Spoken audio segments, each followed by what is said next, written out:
જય શ્યારામ મિત્રો, આજે પવિત્ર શ્રાવણ મહિનાનો સોમવાર છે અને હું તમને એક સોમવારની વાર્તા કહી રહ્યો છું. તો શ્રયપુર નામે ગામ હતું અને ગામની અંદર એક વિજય શેઠ રહેતા હતા. પત્ની લક્ષ્મીબેન અને પુત્ર મલયચંદ. આમ તેઓ ખૂબ જ પૈસા ટકા સુખી હતા, ખૂબ ધનવાન હતા, પણ ઘરની અંદર સતત કંકાસ રહ્યા કરતો. ગૃહ કંકાસના કારણે મન ઉદ્વિગ્ન રહ્યા કરતું હતું અને ધંધાની અંદર પણ મન લાગતું નહોતું. ભગવાને એને ખૂબ આપેલું હતું, પણ મન સતત અને સતત ઉદ્વિગ્ન રહ્યા કરતું હતું. શેઠ મૂંઝાયા કરતા, પણ મનની મૂંઝવણ કોને કહેવી? આમ માનસિક પરિત્રાણમાં તેઓ જીવી રહ્યા હતા. હવે એક રાત્રે સૂતા હતા, ઘસઘસાટ ઊંઘની અંદર સૂતા હતા અને સ્વપ્ન આવ્યું કે પોતાનું મકાન તૂટી ગયું છે, ધંધો પણ લૂંટાઈ ગયો છે અને ચારે બાજુ ભયંકર તબાહી જેવું થઈ ગયું છે. હવે શેઠને તો ખૂબ ચિંતા થઈ અને સ્વપ્નમાંથી જાગી ગયા, પણ ચિંતાઓ એટલી બધી વધવા લાગી, છાતીની અંદર પ્રેશર આવવા માંડ્યું અને વિચારવા લાગ્યા કે શું કરું. પત્ની પણ એવી કર્કશી હતી કે સતત અને સતત નો બોલવાના બોલો બોલ્યા કરતી હતી. પુત્ર પણ મનમાન્યું કર્યા કરતો હતો, ધનની સતત અને સતત વ્યય કર્યા કરતો હતો.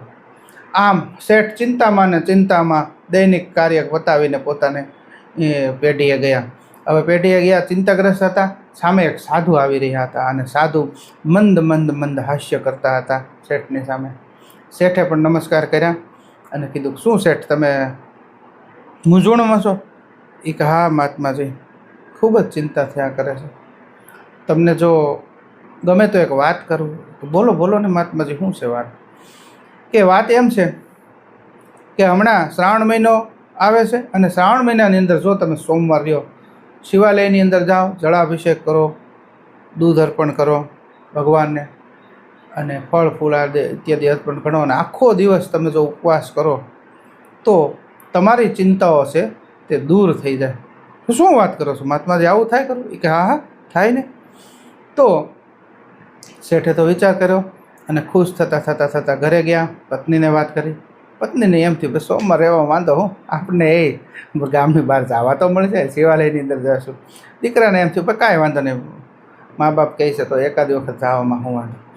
આમ કરતાં દિવસો ઉપર દિવસો વીતવા લાગ્યા અને શ્રાવણ મહિનો બેઠો. શ્રાવણ મહિનાનો સોમવાર આવ્યો અને ત્રણેય જણ સવારની અંદર વહેલા ઉઠી ગયા, સ્નાન કરી લીધું, દૂધ લઈ લીધું, સાથે જળ પણ લીધું અને ફળ ફૂલ ઇત્યાદિ લઈ અને શેઠ તો ગામના શિવાલયની અંદર ગયા, શ્રેયપુરના શિવાલયની અંદર ગયા અને જઈ અને દૂધાભિષેક કર્યો, જળાભિષેક કર્યો, આજુબાજુમાં બધું વ્યવસ્થિત રીતે સફાઈ કરી અને શિવાલયને ખૂબ પ્રદીપ્ત કર્યું અને પછી તો ફળ ફૂલ ઇત્યાદિ અર્પણ કરી ઓમ નમઃ શિવાય, ઓમ નમઃ શિવાય, ઓમ નમઃ શિવાય બોલતા ઘરે આવ્યા અને આખો દિવસ તેમને ઉપવાસ કર્યો.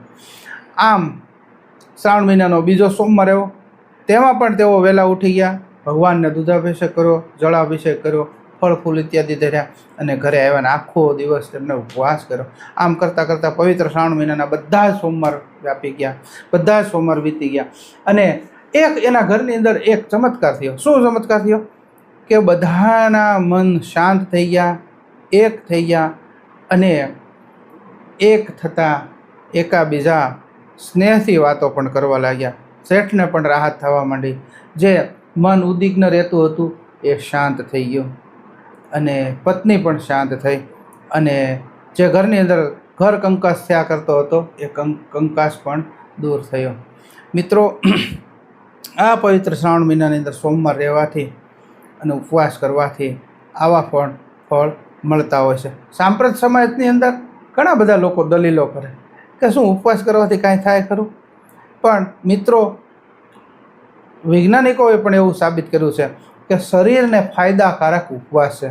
હરેક મહિનાની અંદર દરેક મહિને અથવા તો દર અઠવાડિયે એક દિવસ તો તમારે ઉપવાસ કરવો જ જોઈએ અને જો ઉપવાસ કરશો ને તો શરીરના કોષો ને પોતાને જે વધારાના કોષો છે એ નાશ પામશે અને નાશ પામશે એટલે શરીર પણ સારું રહેશે. તો આમ શિવની ઉપાસના કરવાથી વિજયચંદ શેઠને ખૂબ ધનની અંદર પણ લાભ થયો, મનની અંદર પણ ફાયદો થયો અને ત્રણેય લોકો ખૂબ સુખી થયા.